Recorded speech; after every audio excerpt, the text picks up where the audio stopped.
कधी कधी ना आपल्याला एखादी गोष्ट अगदी क्षणभर दिसते, पण मनात कायमची घर करून जाते. माझ्यासोबतही असंच झालं. दूर एका रानात मी एक कळी पाहिली, अगदी नाजूक, थकलेली, जणू कुणीतरी तिची वाट पाहत होती. दूर एका रानात मला एक कळी दिसली. तहानलेल्या अवस्थेत बिचारी कोमेजून बसली. 2 दिवसांच्या जगण्यासाठी जणू ती स्वप्नच पाहत होती. कदाचित भेटायला यावे कुणीतरी, याचीच ती वाट बघत होती.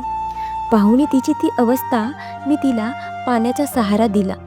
उमलूनी तिच्या गंधाने मला प्रसन्न करण्याचा जणू तिने इशारा दिला. कोमेजून बसलेली ती काही क्षणातच झाली हसरी कळी. पाहुणे तिचे ते गोजिरे रूप जणू गालावरची खडी. कळी कालची आज फूल झाली होती. होनी रूपाची राणी ती मनसोक्त फुलली होती. दडलेल्या पानामागून हळूच ती उठली होती. तिला लुटण्यासाठी मात्र इतरांना घाई सुटली होती. बहरलेल्या रानात तिला आता फुलायचे होते. निसर्गाच्या सहवासात तिला आनंदाने झुलायचे होते. पसरुनी गंध चोहीकडे ती आता नाचू लागली. उमलूनी तिच्या गंधाने ती आनंदाने बहरू लागली. कळत न कळत तिच्या मनाविरुद्ध घडले.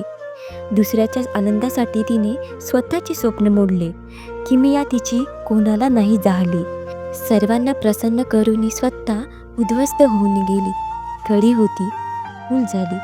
अखेरच्या श्वासामध्ये बिचारी कचरा होऊन गेली. आपल्यालाही असं वाटतं का? कधीतरी आपण सुद्धा अशीच एखादी कळी झालेली असतो, प्रेमाची, आधाराची किंवा तहान लागलेली. पण जेव्हा कुणी आपल्याला थोडंसं पाणी आपुलकीचं देतं ना, तेव्हा आपण सुद्धा उमलतो, हसतो, फुलतो. कधी वेळ मिळाला तर आजूबाजूच्या अशा एका कळ्यांकडे जरूर पहा, कारण कधीकधी आपल्याला एका थेंबाने कुणाचं संपूर्ण आयुष्य फुलू शकतं.